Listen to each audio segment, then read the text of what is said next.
Shabbat Shalom, everybody, and you are welcome to the Parashat. For those who are watching us online, Shabbat Shalom. And I'm saying that, as you all know, that I just came back last week, and after 9 weeks of training. And again, I want to thank everybody, that prayed with me, for the success of the training. The Parashat this morning is called Parashat Terumah, and I subtitled it, "He who adds takes away." He who adds takes away. Remember, the world is complete, right? Everything is full, right? So for you to add, there is no how. You must take away for you to add another thing, because there is no space. There is no space for a new thing to be added. So for you to add your own, you have to take away from what God has said. And remember, what in the book of Devarim, in the book of Deuteronomy, Moshe was giving us that commandment. He said, "You shall not add, neither shall you subtract from the word." Just leave it the way it is. For God knows why. He said, "Do not add, do not subtract." But it is very surprising that we did exactly the opposite. We remove, or even add, and make the word cumbersome. We make the word so heavy that no one can be able to carry the load. The load is too heavy because of all kinds of garbage tradition, all kinds of garbage, custom that God did not even ask us to do. The man turned everything. They make a mess out of the word of God. And where other people, the other nations, look at it and say, me, I cannot join them. If it's the way they behave, me, no, let me stay on my own. But God told us in the book of Deuteronomy that this word shall be a wisdom, shall be your wisdom. That when other people see, they will say, wow, what a discerning people, what a wise people, right? So God is telling us this morning that we shall not add, neither shall we take away from his word. Because those that add, 100%, I can guarantee you, even though millions of percent, I can tell you that they take something away. I am always looking to get the most out of life. That is me. Literally squeezing every precious drop, right down even to the filling my car with gas. When I go to the gas station to fill my gas, I stay there like that I wait until the last drop. I don't know, people be looking at me, what is wrong with this man? I take the last drop. I don't allow it, to go waste. For example, when the price of gas is good, I run down to the gas station to fill my gas tank to the brim, so that, because I know maybe tomorrow it's going to be more expensive. Even though with the new technology now, you put your the gun, you put it in the something, right, and the something will stop automatically on the price, right? When it is full, it stops. But me, I don't do that. I wait. When it stops, I take it up, I shake it so that the last draw will drop inside the tank, before I take it out. So my reason for doing things like this is because I want to take the last draw. And also the second example is this, like the garbage, the garbage bag, I tell my son, let's fill it, we fill it, the garbage bag, we fill it, we press that, I put, and when I take it out, behold and lo, it is torn because it is overfull. Then what am I trying to do? I'm trying to do what? To save, some bags. But at the end, I lose another bag because I need to take another bag to patch, the one, that is, the one that is stored, So, human beings are like that. We want to save a small tiny thing. My reason of stuffing just a little more into the bag is, of course, to spare me from using another bag. But by trying to add more to the already stored bag to save a bag, the overstuffed bag ripped wide open. I end up needing to use another bag to now carry the whole thing all together. Even in the realm of kosher, there are laws that invalidate a cow from being a kosher. From the realm of kosher, there are laws that are said that can validate that can invalidate a cow from being kosher. So what are these laws? Therefore declaring it a treifa, that means unkosher. It's not kosher. The Shulchan Aruch in Yoreh Deah teaches that is in the Talmud, teaches that if an organ is missing, the animal is obviously unkosher. If any organ is missing in an animal, it's unkosher. And let us see again, they give us another example. But what about if the animal had a genetic defect? From the point of science, let's say the animal has a genetic defect and had two of something instead of one. Let's say it had maybe, for example, you need to have, let me see, let's say you want to have kidney, instead of two kidney, this one has 3 or 4 kidney, due to genetic defect. Or instead of 2 kidney, it has only 1. Or let's say it's a male animal, instead of 2 testes, it has only 1. Because of genetic mutation. Okay, so in this case, the Halacha tells us that that animal is unkosher, is gone. And God gave us that also in the Torah. If an animal has a defect in the eyes, let's say in the nose, let's say in any part or any part of the body of the animal that is defect, that animal cannot be used to sacrifice in the temple. Is condemned. You can take it and eat it or sell it to the goyim or whatsoever, but that animal cannot be used to offer an offering unto God. So now, what am I saying here is this. Sometimes the more the merrier isn't so merry. Many studies have been conducted regarding the concept of whether more or less is beneficial or possibly harmful for the average person. We have seen a lot of studies in the university, right? Giving us is more good or less good, or is more better than less. Okay, what is the correlation between these? Right. So this truism has been extensively studied by behavioral psychologists. The following was taken from a Harvard study conducted in 2000 by the psychologists Shena Iyanga and Mark Lepper. This is the study. That is study. It says, on one day, shopper at an upscale food market saw a display table with 24 variety of garments of a jam. Those who sampled the spread received a coupon for $1 off any jam that they buy. On another day, shopper saw a similar table, but in this case, it's just only 6 variables, not 24, of jams were displayed. The large display attracted more interest than the small one. But when the time comes to purchase, people who saw the large display were 1/10 as likely to buy as people who saw this little display. Can you see? People, it's an experiment that they perform. A big display with 24 variety. There was a lot of people, hey, good. The second time, they make the same display but with a few variety, with only 6. But when the time comes to come and purchase, it's 1/10 that people that saw the big display, they didn't even want to go and buy. But people that saw the little display, they all rush to go and buy. So what is the correlation between these? Why do humans behave like this? Other studies have confirmed this result, that more choice is not always better, as the variety of snacks, soft drinks, and beers offered at convenience stores increases. For instance, sales volume and customer satisfaction decreases, they find.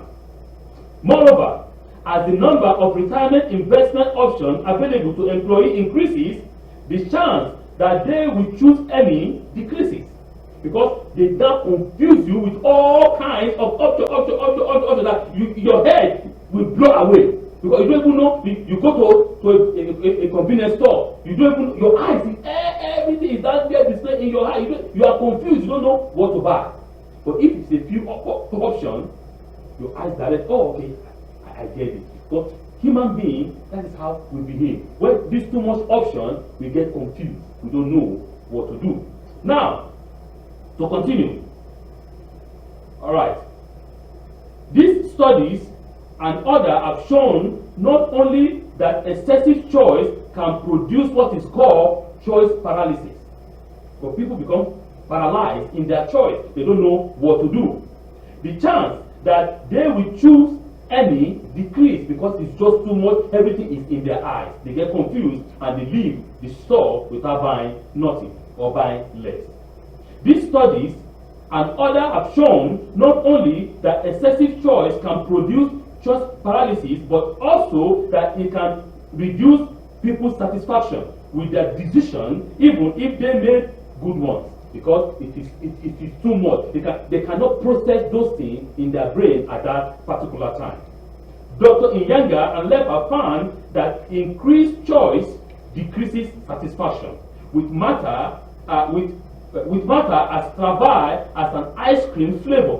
Because you go to ice cream store, you see all thousands of flavor. You say, oh, what that? Even though you want to just go inside and buy an ice cream, then you end up spending 2 hours looking for which one are you going to which one are you going to choose. And the woman or the man will start telling you this flavor, this flavor, this flavor. Then I say, what? You know what? I don't need ice cream. I don't know what to, because they bombard your brain that, because why? To them, they want to make more money. But to you, you just want to buy some simple thing and go out. But at the end, you stand there wasting your time. So, this result challenge what we think we know about human nature and the determinant of well-being. Because we determine that more is good. But actually, it is the opposite. Both psychologists and business have operated on the assumption that the relationship between choice and well-being is straightforward, because they tell us that more is good for you. And if you look at what we are seeing now, actually more is detrimental to life. Because in England, I don't want to mention our neighbor down south. I don't want to mention the one in Europe. They say they have a problem with obesity. Everybody is so fat that even the army, they can't even run. Because okay, if the army cannot run, who's going to defend? Who's going to defend who? I don't understand. Because everybody is obese. Because we have so much that we begin to consume, we think more is good. But actually, it is not. So, the more choice people have, the better off they are. That is what we think. In psychology, the benefit of choice has been tied to autonomy and control. Listen again. In psychology, the benefit of choice has been tied to autonomy and control. In the business realm, the benefit of choice has been typically tied to the benefit of the free market. That's what we say. But if you look at added option, added option make no one worse off, and they are bound to make someone better off. I repeat again, added option make no one worse off. What they only do is to enrich the pocket of another person.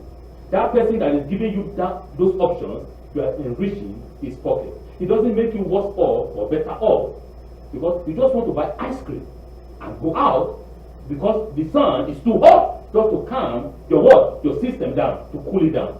And you enter the ice cream shop, instead of you to spend 1 minute, just take ice cream, pay, and go out. They stand you there, hey madam, we have this, we have that, we have this. So, by the time you add all those options, $1 becomes $10. No, because you want to taste, and at the end, that man is making more pocket, more things in his pocket, while your pocket is dry. So that is the business world, right? So now let us see what I want to bring out concerning the Parashat of today. Remember the title: He who take away must add something, right? Or he who adds takes away, right? But remember that. That is why I'm bringing this, all these studies. The Torah in this week Parashat Terumah speak about building the furniture in the Mishkan.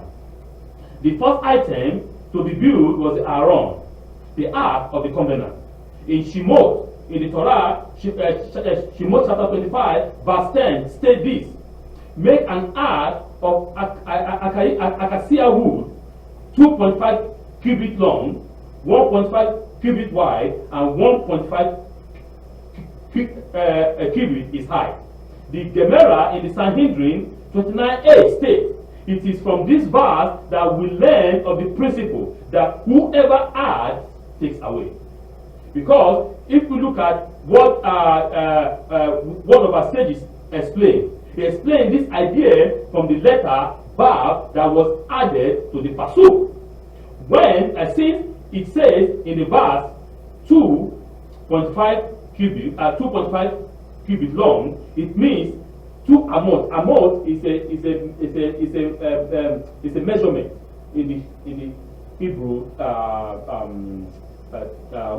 mathematics. It's a kind of an amount is like a cubit and a half, something like that. So an amount, let me see, well, okay, amount plus another. So it said, okay, it means 2 amount plus another 1/2 of an amma. That's a amount of measurement. But if we were to take away the verb from the word behatzi, which is in Hebrew, which means a half, if we were to take away the verb, then it will read as this: amti hadzi, and hadzi meaning half a length, not an half, not 2 and not 1.5. It will mean a half of a length. So the 2 amot, which is half of the length, and in this case, this will mean the entire length will be 4 amot, which means that if the verb is taken away from that word, instead of the ark to be for what it said 2.5 is going to be what 5 cubits, because it's going to be bigger, larger than what God actually intended to be. This is what our sages said. And they came to the conclusion. This means that the entire length will be bigger, or 4 amot, if the verse did not have the letter Vav. It turns out the fact that we add the letter Vav, the length is what becomes shorter. Only 2 and 1.5 amot are not 4. It's 2.5, not 4. So by adding the letter Vav, it reduced the measure of the length of the ark. And I came to this conclusion. I know and I see the life of good and plenty. And I also know that the reality is that the more we think we have, our wants will diminish. The more we think in our head that I have this, I have that, I have a lot, we think that our wants, what we want, will diminish, will go down, or will decrease. All of what we do have. I once wrote regarding the giving of gifts in our children, especially during Hanukkah. And this is what I said last time. The more we give our children, the less they will have. I'm telling you, the more you give to your children, the less they will have. I'm telling you. Because we can see the kind of children that we are raising in the 24th century. Hey! He's so what's the word, the English word? He or she is no, what this word is just in my head now, I just escaped now. Entitled. Yeah, most of us, yes, our children feel entitled to everything that mama and papa have. Oh no, it is my right. Or this word, they are like that they are in their emotion, their emotional state, that they are very vulnerable. They are vulnerable. Yeah, you say, hey, no, don't. You have to know the way you speak to them. You have to know this because when you speak like this, they start crying. You didn't touch them. Oh, during my time, oh my God, for you to cry when you have done something right. You know the cane is 2 meters long. Hey, like this, you jump up and you say hallelujah. I'm telling you because you know that you've done something wrong. But now you don't even flog them. That's nothing. You just speak. What is going on? What is the issue? They say because the way we bring them up. And somebody tell you, oh, and you know that a psychology or somebody or sociology, I don't know whatever they call, oh, that is good. Why? Because to them, the government the government are encouraging that. Why? Because they want to bring up a generation that has no idea of what they are doing. No generation that cannot stand and say this is wrong. A generation that can be controlled like zombies. A generation that can be controlled like animals. Oh, you know, the last time we can see the last time during the COVID, right? I'm a nurse. I understand the importance of vaccination. A vaccine that is tested and tried, and everybody knows for thousands of years that this is good. Yes, I encourage everybody to take it. But you cannot just bring a vaccine in 2 seconds that has not been proven. You don't even know the effect. You say you have to force everybody to take it. What is going on? That is wrong. People have even though in nursing they say the patient has the right to say no, and you cannot do anything. I say okay, you don't want, okay, bye. But during that time, no, everybody is forced. So they want to control you with their mass media, manipulate your mind, right? So those are the generation that we see now. So the more you give to your children, the less they are. Because we say, let us give them all the hunky-dory of life. You see? No. Try to train your children in the way of the Torah, in the way of life. Torah is life. And when you train them in the way of the Torah, people say, oh, my papa is too harsh. Sometimes your children will say, oh, papa, you know, my friend, you see, this is the way the papa and the mama train them, they give them this and this. I'm not saying, don't get me wrong. I'm not saying don't give your children good things, but you have to be firm. Well, okay, you cannot go say, Papa, a child, a 10-year-old child, say, oh, Papa, you know, I like Lamborghini. You are, for example, a Ferrari, and you are a Bill Gates, for example. Yeah, okay, how does the money go and buy you Ferrari at the age of 10? Enter inside then that parent has a problem. Right? You have to say no. At this age, you cannot drive a Ferrari, grow up to become an adult. Then, you know, I can give you the money to go and buy a Ferrari. That is what I'm saying. I'm not saying don't give good things to your children, but because too much love destroys a child. That is my language. That's what I'm trying to say. Love your children, but not excessive love. Anything that is too much always destroys. Right? So because that is what we are being told that we need to be on the extreme end. Everything in this world now is extremism, right? So let us take the stock of our lives and positions. Be happy with what we have so that we can say, the less I want, the more I will have. The less you want, the more you will have. That is the idea. You know, because everything in our life is always want. Do you really need it? That's just a greediness, and that is the mentality. I'm sorry, of the country or of what is called capitalism. You know, greediness.